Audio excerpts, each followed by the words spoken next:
आगाज अहम खबर से। पाकिस्तान आज़रबाईजान ताल्लुकात नई बुलंदियों पर। पाकिस्तान और आज़रबाईजान में $2 अरब की सरमायाकारी पर इत्तफाक हुआ। दोनों ममालिक में तिजारत, दिफा समेत कई मुआहिदों MOUs पर दस्तखत हुए। बाकू में सदारती महल आमद पर वजीर आजम का पुरतपाक इस्तकबाल, गार्ड ऑफ ऑनर पेश किया गया। शहबाज शरीफ ने बाकू में यादगार शहदा पर हाजिरी दी। पाकिस्तान और आज़रबाईजान में ताल्लुकात नई बुलंदियों पर। दोनों ममालिक का तिजारती हजम और दिफाई ताल्लुकात बढ़ाने पर इत्तेफाक। बाकू में सदारती महल आमद पर वज़ीर आज़म शहबाज शरीफ का शानदार इस्तकबाल किया गया। मुआहिदों और मुफाहमती याददाश्तों की तकरीब के बाद मुश्तरका न्यूज़ कॉन्फ्रेंस। वज़ीर आज़म शहबाज शरीफ ने पाकिस्तान में बड़ी सरमायाकारी की नवीद सुना दी। In the month of April, inshallah, end of April, once everything is discussed and decided, I'll be again deeply honored and extremely happy to receive you again in Islamabad in April to ink these agreements valuing $2 billion. Pakistan has always supported Azerbaijan's stand on Karabakh. You have always supported the cause of Kashmir without any political conditions or strings. Azerbaijan के सदर इल्हाम अलीयूफ ने कहा, दोनों ममालिक के दरमियान शराकतदारी को फरोग दे रहे हैं। As two brotherly countries, we will continue to support each other on all the issues of international relations. We support each other on issues of sovereignty and territorial integrity of our countries. इस मौके पर कई मुआहिदों और मुफाहमती याददाश्तों पर दस्तखत किए गए, जिनमें LNG की खरीदो फरोख्त के फ्रेमवर्क का तरमीमी मुआहिदा भी शामिल है। पाकिस्तान और आज़रबाईजान में $2 अरब सरमायाकारी के मुआहिदों को 1 माह में हतमी शक्ल देने पर इत्तफाक हो गया है। दिफाई पैदावार के शोबे में ताउन को फरोग दिया जाएगा। वज़ीर आज़म शहबाज शरीफ ने बाकू में यादगार शहदा पर भी हाजिरी दी। पाकिस्तान और आज़रबाईजान बिजनेस फोरम से खिताब में वज़ीर आज़म शहबाज शरीफ ने $2 अरब सरमायाकारी मुआहिदों को जल्द हतमी शक्ल देने का बताया। आज़रबाईजान की क़यादत का शुक्रिया भी अदा किया। We are going to enhance our bilateral trade, which is just $14 million, and hardly reflects the strength of our relationship to $2 billion as soon as we can. वजीर आजम ने कहा, माशी सरगर्मियों से मईशत में इस्तेहकाम आएगा। नॉर्थ साउथ राहदारी कारोबारी सरगर्मियों और रवाबित में मुआवन साबित होगी। I can say without any fear of contradiction, if we really put our act together, we can achieve $2 billion worth trade between our two great countries. वजीर आजम ने बाकू में काराबाग जंग के हीरोज को खिराज अकीदत पेश किया, यादगार फतह का दौरा किया और यादगार पर फूल रखे। एक्स पर अपने पैगाम में वजीर आजम शहबाज शरीफ ने कहा, अपने भाई सदर इल्हाम अलीयूफ से शानदार मुलाकात की।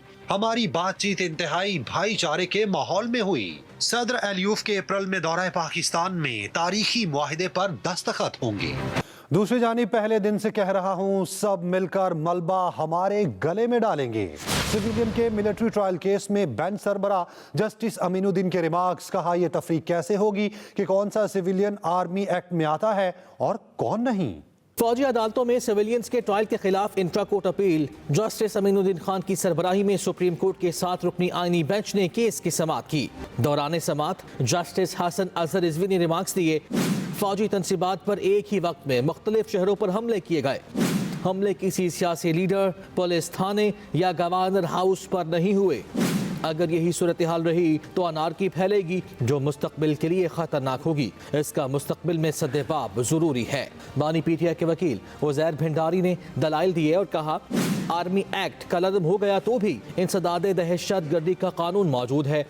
आइन का आर्टिकल 245 फौज को अदालती इख्तियारात नहीं देता। जस्टिस अमीनुद्दीन खान ने कहा, सिविलियंस के कैटेगरी भी आर्मी एक्ट के जुमरे में आती है। ये तफरीक कैसे होगी कि कौन सा सिविलियन आर्मी एक्ट में आता है और कौन सा नहीं। आर्टिकल 245 का हवाला तो इस केस में गैर मुतलका है। जस्टिस अमीनुद्दीन ने रिमार्क्स दिए, आर्टिकल 245 वाली दलील मान लें तो फौज अपने इदारों का दिफा कैसे करेगी। GHQ पर हमला हो तो क्या आर्टिकल 245 के नोटिफिकेशन का इंतजार किया जाएगा? वकील उजैर भंडारी ने दलाइल में कहा, अदालत करार दे चुकी, फौज अगर किसी हमला आवर को गिरफ्तार करेगी तो सिविल हुकाम के हवाले किया जाएगा। दौरान समात जस्टिस हसन अजहर रिजवी ने सवाल किया, क्या साबिक वजीर आजम ने 9 मई वाकयात की मजम्मत की है कि ये गलत हुआ? क्या अदालत में अपने तहरीरी जवाब में मजम्मत की गई? जिस पर वकील उजैर भंडारी ने कहा, बानी PTI की मुतफर्रिक दरख्वास्त अदालती रिकॉर्ड का हिस्सा है। बानी PTI ने 9 मई की मजम्मत अपने तहरीरी मारूजात में की है। उन्होंने कहा, जो जिम्मेदार हैं उन्हें सजा दी जाए, जिसके बाद अदालत ने केस की समात मंगल तक मुलतवी कर दी। जहाज बबासी, एक्सप्रेस न्यूज, इस्लामाबाद। बानी PTI की 9 मई वाकयात की जुडिशल इंक्वायरी की दरख्वास्त पर समात 28 फरवरी को होगी। सुप्रीम कोर्ट में इंतखाबी धांधली की तहकीकात के लिए दायर दरख्वास्तें भी समात के लिए मुकर्रर। जस्टिस अमीनुद्दीन की सरबराही में 5 रुकनी आईनी बेंच 28 फरवरी को समात करेगा। बानी PTI और शेर अफजल मरवत की जानिब से धांधली की तहकीकात के लिए रुजू किया गया था। Welcome back. सदर ममलिकत आसिफ अली जरदारी का सरगोदा में मोना माउंट का दौरा। सदर जरदारी को घोड़ों की अफजाइश नस्ल, अफवाज पाकिस्तान की ज़रूरियात पूरा करने में डिपो के किरदार पर ब्रीफिंग दी गई। सदर ममलिकत ने नायाब नस्ल के घोड़ों की अफजाइश में मोना टिप्पो के किरदार को सराहा है। सदर ममलिकत आसिफ जरदारी का सरगोदा में मोनार माउंट टिप्पो का दौरा। चीफ जस्टिस पाकिस्तान याहिया आफरीदी का डेरा इस्माइल खान का दौरे का मकसद अदालती खिदमत की बेहतरी और इंसाफ तक मसावी रसाई को यकीनी बनाना था। एलामी के मुताबिक चीफ जस्टिस ने सेंट्रल जेल डेरा इस्माइल खान का भी दौरा किया। चीफ जस्टिस ने मुख्तलिफ बैरकों का मुआयना किया और कैदियों से भी बात की। चीफ जस्टिस ने कहा, बार के लिए हम आहंगी और बाहमी ताउन के फ़रोग में हर मुमकिन सहूलत फराहम की जाएगी। कैदियों के हुकूक और बहाली को यकीनी बनाने के लिए जामे कौमी जेल पॉलिसी मुरतब की जाएगी। ये कहा गया chief justice Pakistan justice Yahya Afridi की जानिब से, जिन्होंने DI खान का दौरा किया है। दूसरी जानिब पाकिस्तान का चैंपियंस ट्रॉफी में सफर तमाम हो गया है। न्यूजीलैंड ने बांग्लादेश को हराकर सेमीफाइनल के लिए क्वालिफाई कर लिया है। कीवीज ने 237 रन का हदफ 5 विकेटों के नुकसान पर पूरा कर लिया। Rachin Ravindra 112, Tom Latham 55 run बनाकर नुमाया रहे हैं। तस्कीन अहमद, नाहिद राना, मुशफिकुर रहीम और रिशाद हुसैन की एक एक विकेट कीवी से शिकस्त के साथ ही बांग्लादेश भी टूर्नामेंट से बाहर हो गया है। पाकिस्तान का चैंपियंस ट्रॉफी में सफर तमाम हो गया। न्यूजीलैंड ने बांग्लादेश को हराकर सेमीफाइनल के लिए क्वालिफाई कर लिया। कीवीज ने 237 रन का हदफ 5 विकेटों के नुकसान पर हासिल किया। Rachin Ravindra 112, Tom Latham 55 run बनाकर नुमाया रहे हैं।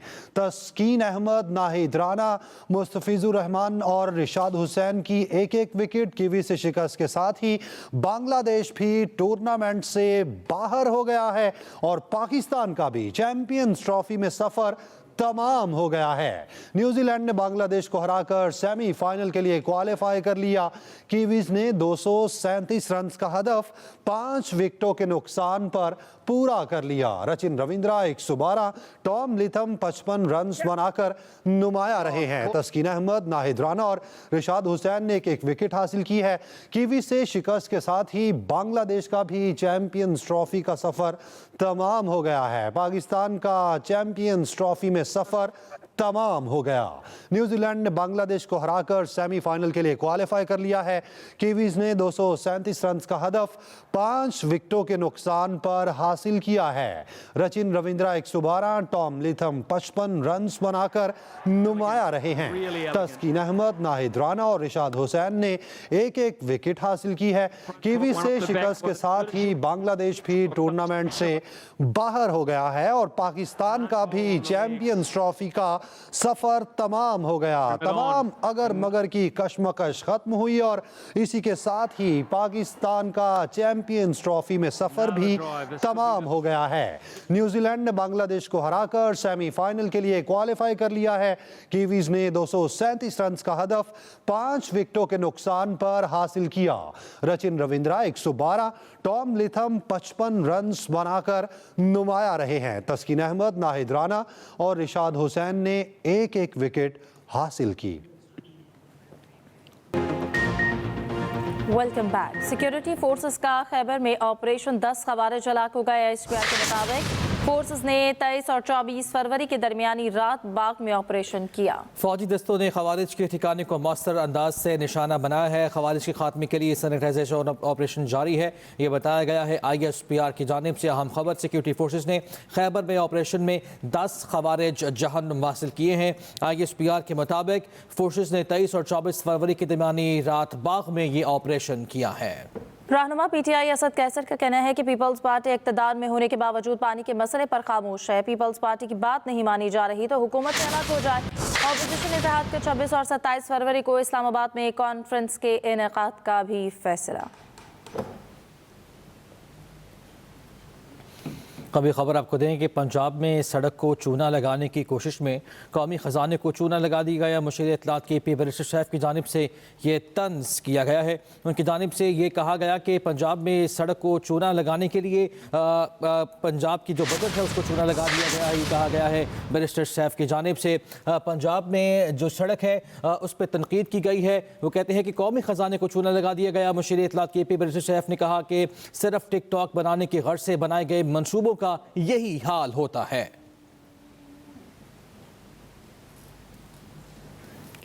कंपनी ने 1 साल की गारंटी दी, वही दोबारा बाइकर लेन का रंग करेगी। वज़ीर इत्तलात असमा बुखारी का बैरिस्टर सैफ को जवाब। कहा, पंजाब हुकूमत ने रंग के लिए कोई अदायगी की, ना एक धेले का नुकसान हुआ। पेशावर BRT 5 साल में चली कम है और जली ज्यादा है। अपडेट करें इस हवाले से। कंपनी ने 1 साल की गारंटी दी है, वही दोबारा बाइकर लेन का रंग करेगी। सिंध के सीनियर वजीर शर्जील इनाम मेमन ने महकमा ट्रांसपोर्ट के MVI सेंटर्स 1 हफ्ते के अंदर फाल करने की हिदायत कर दी। कहते हैं ट्रांसपोर्ट के शोबे में बेहतरी के लिए सख्त फैसले इंतहाई ज़रूरी हैं। ट्रांसपोर्ट से मुताल्लिक इजलास की सदारत करते हुए शर्जील मेमन ने कहा कि गाड़ियों की फिटनेस को यकीनी बनाने के लिए फैसला कुन इक़दाम किए जा रहे हैं। कराची की गुलबाई में 2, एक बनारस और एक MVI सेंटर कोलंगी में कायम किया जा रहा है। सखर, मीरपुर खास, हैदराबाद और शहीद बेनज़ीराबाद में एक MVI सेंटर कायम किया जा रहा है। इक़दाम का मकसद गैर बयानी गाड़ियों के खिलाफ यकसा कार्रवाई करना और सूबे भर में ट्रैफिक के निज़ाम को बेहतर बनाना है।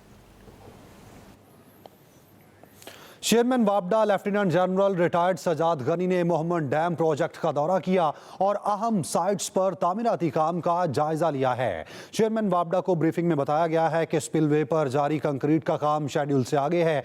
Lieutenant general retired Sajjad Ghani का कहना था, मोहम्मद डैम की बरवक्त तकमील के लिए दरकार मटीरियल की फराहमी और जखीरा नहायत अहम है। चेयरमैन वापडा ने हिदायत करते हुए कहा कि दरकार मटीरियल के लिए मुकर्ररा अहदाफ हासिल करने के लिए अजाफी वसाइल बरोए कार लाए जाएं।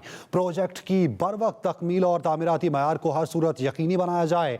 मोहम्मद डैम साख्त के एतबार से दुनिया का 5वां बुलंद तरीन CFRD डैम है। मोहम्मद डैम में पानी जखीरा करने की सलाहियत 1.29 मिलियन एकड़ फुट है। 800 मेगावाट के मोहम्मद डैम से सालाना 2 अरब 86 करोड़ यूनिट बिजली हासिल होगी।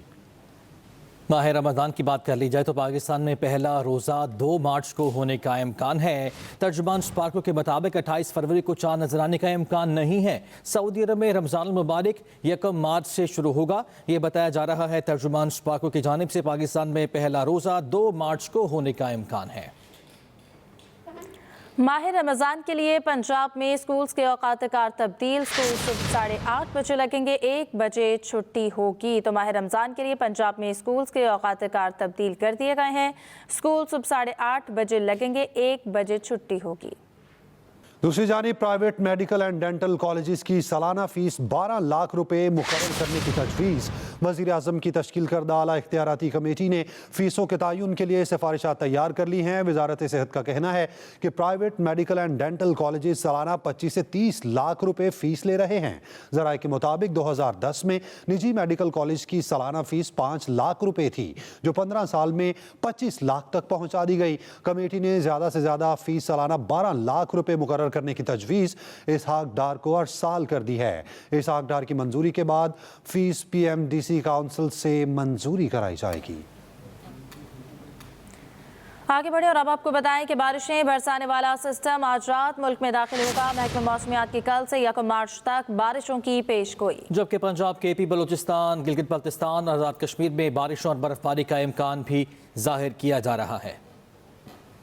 आलमी मंजरनामे से खबर आपको दें, थाईलैंड के साबिक वज़ीर आज़म थॉक्सन शिनावत्रा ने 2 दहाई पहले मुसलमानों के कत्लेआम पर पहली बार अवामी सतह पर माफ़ी मांग ली है।